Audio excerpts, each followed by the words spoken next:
जय हिंद दोस्तों, मैं अर्चना यादव, यूपी सब इंस्पेक्टर। आज मैं बात करने वाली हूँ यूपीएसआई की तैयारी कर रहे अभ्यर्थियों के लिए जो मूल विधि को लेकर परेशान है कि वो मूल विधि अपना किस तरह से तैयार करें, किस टीचर से पढ़ें, ऑनलाइन पढ़ें या ऑफलाइन पढ़ें और किस बुक से पढ़ें।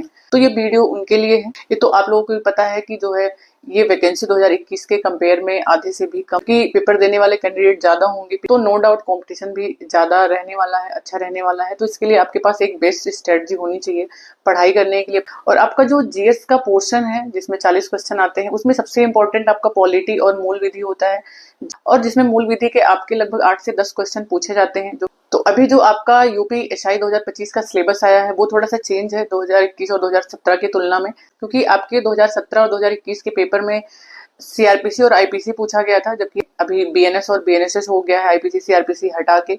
तो इस बार जो क्वेश्चन आपके पूछे जाएंगे वो बीएनएस मतलब भारतीय न्याय संहिता और बीएनएसएस यानी कि भारतीय नागरिक सुरक्षा संहिता, इससे क्वेश्चन पूछे जाएंगे। तो मूल विधि पढ़ना स्टार्ट करने से पहले सबसे इंपॉर्टेंट आपके लिए हो जाता है कि आप प्रीवियस ईयर क्वेश्चन एक बार जरूर लगा लें।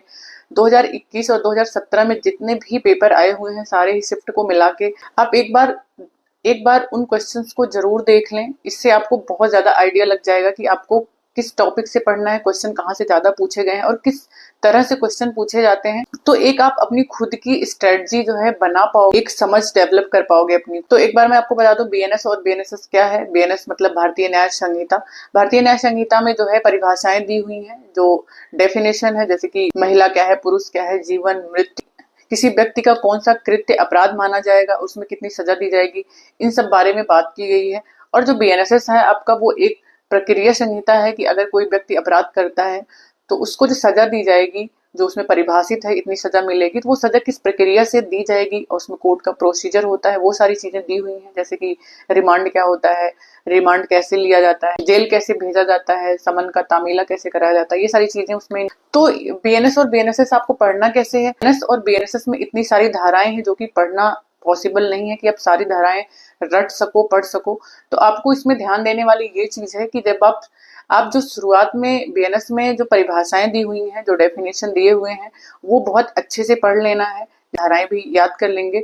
स्टार्टिंग की जो कुछ धाराएं हैं, परिभाषाएं, वो इंपॉर्टेंट है, वो चीजें पढ़ लें आप। और मूल विधि में आपके सबसे ज्यादा इंपॉर्टेंट एक्ट्स हैं और क्वेश्चन भी आपके एक्ट से ज्यादा पूछे जाते हैं। मैंने कुछ इंपॉर्टेंट एक्ट लिख रखे हैं जिन्हें आपको बहुत अच्छे तरीके से पढ़ लेना है। और एक्ट की जो धाराएं आप पढ़ने के साथ साथ ये सबसे इंपॉर्टेंट है कि वो धारा कब अधिनियमित हुई, कब लागू हुई, ये चीजें भी आपको याद कर लेनी। तो जो है एक्ट मैं स्क्रीन पे लगा दे रही हूँ, आप ये नोट कर लें, स्क्रीनशॉट ले लें।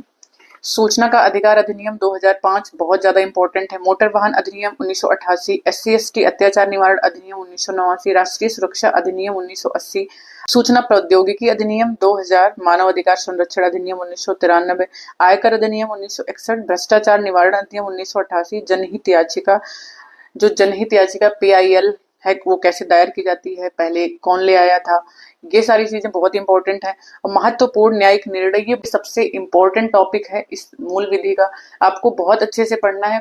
घरेलू हिंसा अधिनियम 2005, दहेज प्रतिषेध अधिनियम 1961, बाल विवाह प्रतिषेध अधिनियम 2006, ये एक्ट्स हैं जो कि सबसे ज्यादा इंपॉर्टेंट है। इनको बहुत अच्छे से आपको पढ़ लेना है। और अगला इंपॉर्टेंट क्वेश्चन है कि हमें पढ़ना कैसे है, हम ऑनलाइन पढ़ें या ऑफलाइन पढ़ें।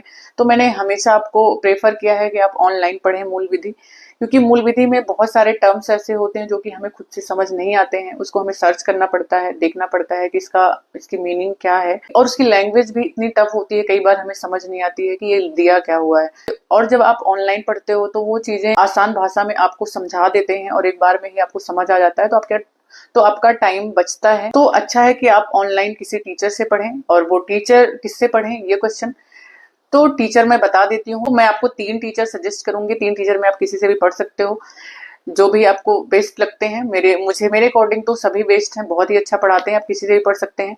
पहले हैं एग्जामपुर पे विवेक सर, उनसे आप पढ़ सकते हैं। और RWA पे राम सर हैं, वो भी बहुत अच्छा पढ़ाते हैं। और एक जीत राणा सर करके हैं कैरियर बिल पे। मैं अपना बताऊं तो मैंने जो है एग्जामपुर विवेक सर से पढ़ा था 2021 की वैकेंसी में, क्योंकि उस टाइम पे विवेक सर ही काफी फेमस थे, लोग उन्हीं से पढ़ रहे थे। लेकिन अभी इस टाइम पे जो जीत राणा सर और राम सर है, ये भी बहुत अच्छा पढ़ाते हैं। मैंने इनकी क्लास खुद से देखी है, कई सारी क्लासेस, और बहुत अच्छे तरीके से पढ़ा रहे थे, एक्सप्लेन कर रहे थे। तो आप किसी से भी पढ़ सकते हैं, सारे टीचर बहुत अच्छे हैं। और अगला क्वेश्चन की मूल विधि के लिए हम बुक कौन सी लें, तो बुक के लिए मैं सिर्फ एक बुक सजेस्ट करना चाहूंगी। अगर आप क्योंकि आप ऑनलाइन पढ़ रहे हो तो आपके पास नोट्स हैं तो बहुत ज़्यादा ज़रूरत नहीं पड़ेगी।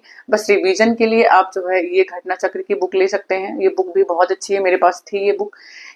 इसमें आपको जो प्रीवियस ईयर क्वेश्चन भी मिल जाएंगे और ये जब क्वेश्चन के नीचे इन्होंने फुल डिटेल भी दे रखा है और आपका अच्छे से रिवाइज भी हो जाता है। तो आप ये घटना चक्र की बुक ले सकते हैं। उम्मीद है कि आपको एक आइडिया लग गया होगा कि आपको किस तरह से पढ़ना है और क्या स्ट्रेटजी आपको फॉलो करनी है। तो आप अपनी पढ़ाई बहुत अच्छे से, बहुत मेहनत से करते रहें, क्योंकि टाइम बहुत ज़्यादा नहीं है और कंपटीशन इतना ज़्यादा है, तो आपको एफर्ट और मेहनत बहुत ज़्यादा लगाना पड़ेगा। और इसके अलावा अगर आपका कोई और डाउट हो, कोई और क्वेश्चन हो, तो आप मुझे कमेंट कर सकते हैं। मैं कोशिश करूंगी कि आपको रिप्लाई करूं। Thank you.